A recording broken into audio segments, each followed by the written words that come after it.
11:37 p.m., a late-night studio in Midtown Manhattan, and the red on-air tally light is burning like a warning flare. Prince sits on a low couch in a violet jacket that reads almost black under the hot key light, ankle crossed, hands folded like the interview is a courtroom. Across from him, the host leans back behind a shiny desk, smiling too wide, one hand pinning a cue card that has a strange, unpronounceable symbol printed dead center, like a joke with teeth. The band has gone quiet. In the front row, a woman's laugh dies halfway out of her mouth. The host tilts the cue card toward camera 2 so the home audience can see it clearly, then glances at Prince's face like he's waiting for him to flinch. The control room feeds the host a line through an earpiece, an invisible shove. Prince doesn't blink. He just looks at the symbol, then looks at the host, then looks at the red light, as if measuring exactly how public this humiliation is about to become. 2 weeks earlier, the negotiation didn't happen in New York at all. It happened near Chanhassen, Minnesota, inside Paisley Park, Prince's self-built creative fortress, a 65,000 square foot compound that opened in 1987 and let him make music on his own turf, behind his own doors.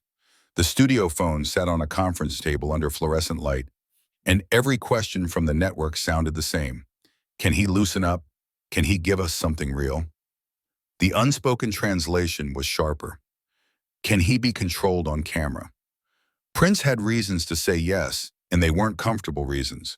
By the early 1990s, he was in a very public tug-of-war over pace, ownership, and power with Warner Bros., a fight so loud it pushed him into drastic symbolism, adopting an unpronounceable glyph as a stage name, and, at times, appearing with slave written on his face to signal what he felt the contract meant.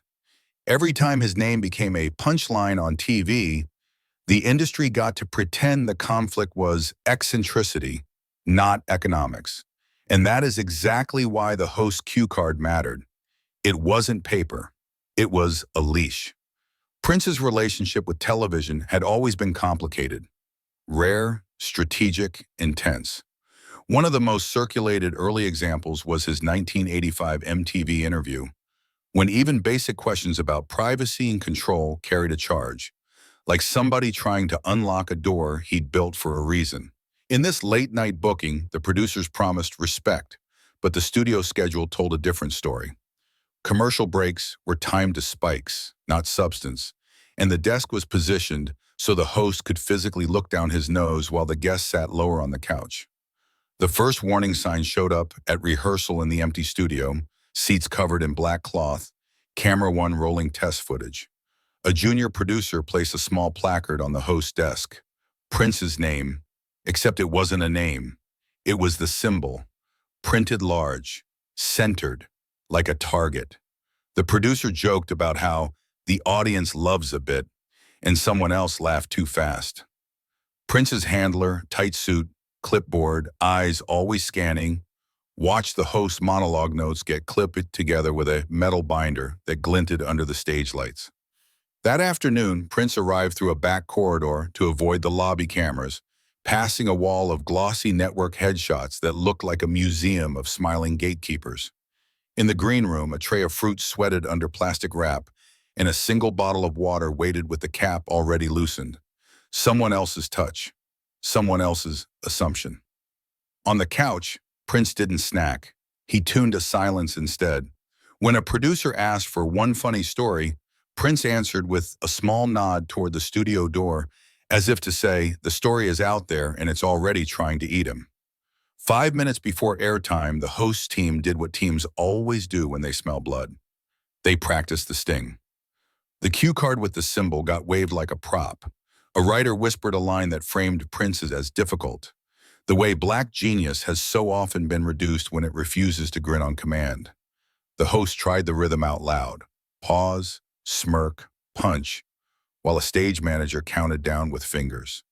Prince's handler heard it all through the cracked green room door, the laughter, the rehearsal cruelty, the confidence that the guest would swallow it because the cameras demanded it. Then the floor manager opened the studio door and pointed toward the set. Showtime, positions, marks.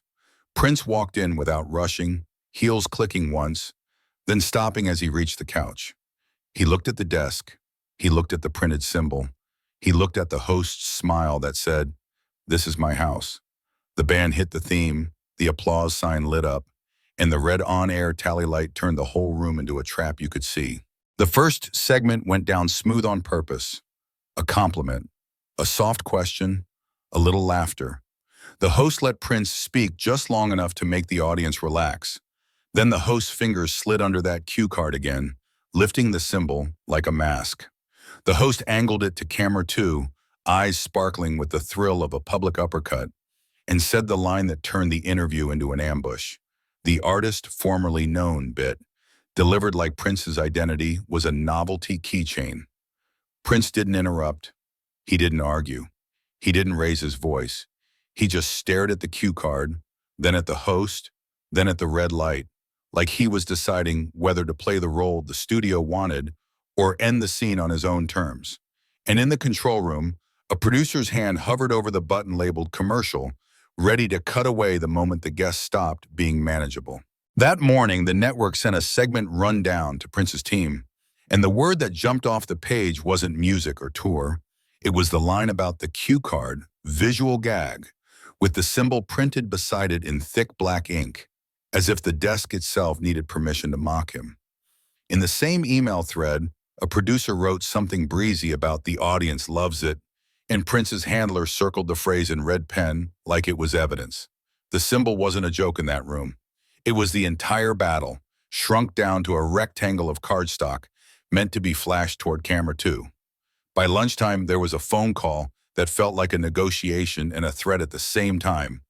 Prince's side asking for the cue card to disappear, the host's side saying the cue card was non-negotiable. According to people who've described those kinds of late-night prep calls, the language is always polite while the meaning is sharp. We're trying to help the audience connect. We need something fun.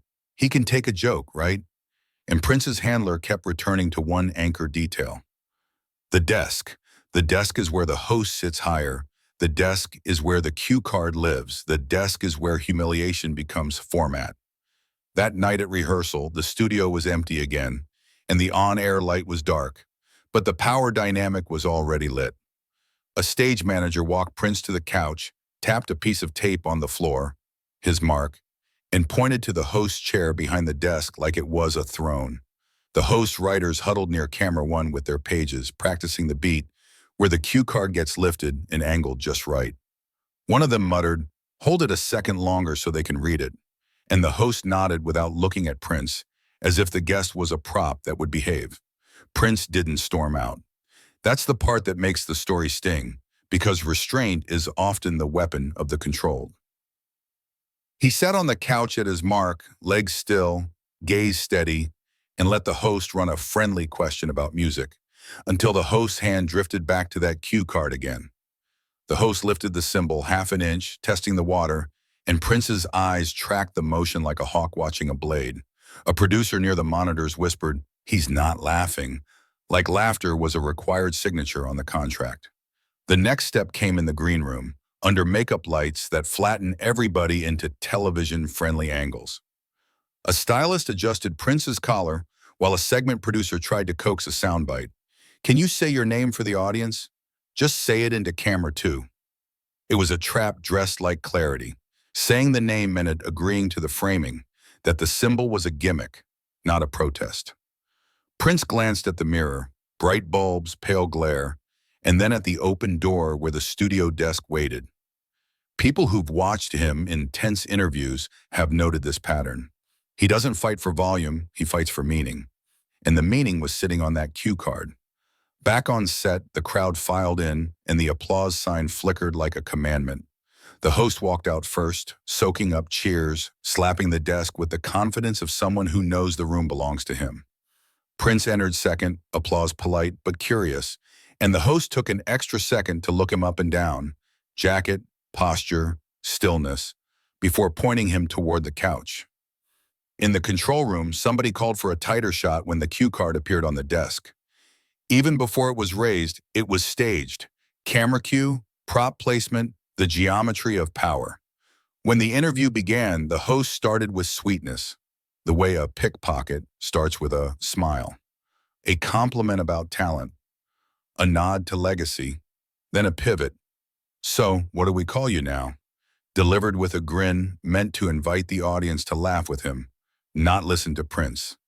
The cue card stayed flat on the desk, but the host's fingers rested on it like a promise. Prince answered carefully, measured, keeping his eyes mostly on the host, occasionally flicking to the red on-air tally light, as if to remind himself that the real opponent wasn't the man, it was the machine. The escalation was incremental, step by step, like tightening a screw.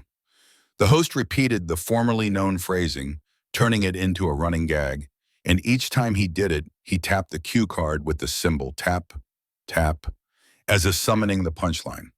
The audience laughed on cue, then quieter, then with a kind of confusion when Prince didn't play along. In that silence, the studio felt suddenly loud. The shuffle of note cards, the click of a camera pan, the tiny crackle of the host's mic when he leaned forward over the desk. At the first commercial break, the band hit a jaunty sting, and the on-air light went dark for a breath. A producer hurried onto the set with a forced smile, crouching near the couch to speak to Prince without the audience hearing. The host stayed behind the desk, sipping water, glancing toward the cue card like it was still a loaded weapon. According to accounts of tense tapings, this is where people try to fix the vibe. "We're good, right? Just give him a little something." Prince didn't move much. He only nodded once, small, unreadable, eyes drifting back to the desk as if the break was merely a pause before the strike. When the on-air light snapped back on, the host stopped pretending it was a conversation. He leaned into the desk mic and raised the cue card fully for the first time, turning the symbol toward camera 2 with an exaggerated flourish, like a magician revealing a rabbit. The audience reacted, some laughter, some gasps, some uncomfortable murmurs, because the gesture wasn't clever. It was conquest. The host's eyebrows lifted as if to say, "Now you have to answer on my terms." Prince watched the cue card, then the host's mouth, then the red light. His hands, still folded on his lap, finally separated. Prince leaned forward on the couch just slightly, and the room tightened around that movement. Camera 1 adjusted focus. Camera 2 held on the cue card. The host smiled wider, waiting for the stumble, waiting for the flinch, waiting for the humiliation to land clean on live television. Prince opened his mouth to speak. The red on-air tally light burns steady, and the host finally commits. He lifts the cue card with Prince's unpronounceable symbol and angles it toward camera 2, letting the home audience read the joke before Prince can answer it. The host's grin says what the desk has been saying all night. This is a format, not a conversation. Prince leans forward on the couch, eyes locked on the host, and drops 7 words. Quiet, flat, final. "I'm not your joke. Ask better questions." For a beat, the studio doesn't know what to do with that sentence. The laughter that was queued up dies under the key lights. The host's hand freezes with the cue card still raised, symbol exposed like a trick caught in daylight. Prince doesn't smile, doesn't add anything, doesn't soften it for television. He sits back, hands returning to his lap, and lets the silence do the work. The host tries to pivot, fast voice, bright tone, tapping the cue card against the desk like a gavel. He reaches for a rescue line about having fun, as if fun is the permission slip for disrespect. Camera 1 finds the host's face. Camera 2 lingers on the symbol, and suddenly the prop looks less like a punchline and more like a weapon. Prince's 7 words hang there, heavier than the whole segment. In the control room, someone signals a cut. A finger hovers over the commercial button like it's an emergency brake. The host gestures wide to the audience, begging for the laugh track to save him. Prince doesn't take the bait. He glances once at the red on-air light, then at the cue card, then back at the host. Calm, unblinking, the kind of calm that tells a bully there will be no performance of submission. The screen goes to break. On set, the applause sign flickers uncertainly. The host drops the cue card onto the desk with a slap meant to look casual, but it lands sharp. Prince unclips his mic wire with careful fingers, stands from the couch without drama, and nods toward his handler at the edge of the stage. No shouting, no spectacle, Just a clean exit that turns the desk into a cage and the host into the one trapped behind it. In the hallway outside the set, a producer hustles alongside, talking fast. We can reset, we can come back, just one more block. Like time slots are authority. Prince keeps walking. His handler keeps a shoulder between him and the producer. The anchor detail stays the same. That cue card, back on the desk, still pretending it was harmless. When the show returns from commercial, the host is alone behind the desk, forcing a smile at camera one while the band plays a filler sting. He jokes about tight schedules and artists, careful not to repeat the 7 words because repeating them would hand the moment back to Prince. The couch where Prince sat is now empty upholstery under a spotlight, an absence the audience can feel. By the next morning, the story isn't the host's monologue. It's the retelling. In most versions, the images don't change. The cue card lifted toward camera 2, the symbol displayed like a taunt, and the 7-word reply that refused to cooperate. Some accounts say the audience went dead quiet. Others say the control room cut away early. Either way, the moment spreads because it's simple enough to quote and sharp enough to sting. The system responds the way it always does after a public misread. It shrinks the event into miscommunication, a soft statement, a shrug. Supporters call Prince difficult.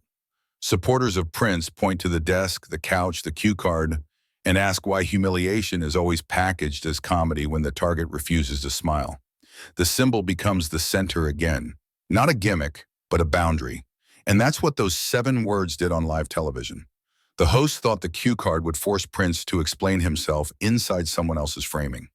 Instead, Prince forced the host to explain why control needed ridicule to function. In that studio, with the red on-air light watching, the interview turned into a test. Truth or domination? Television loves rebellion only when it's safely contained between commercials.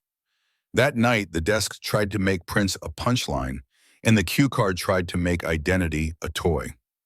Prince's 7 words did something rare on camera. They made the room remember respect. In a place built to consume people for entertainment, he refused to be eaten.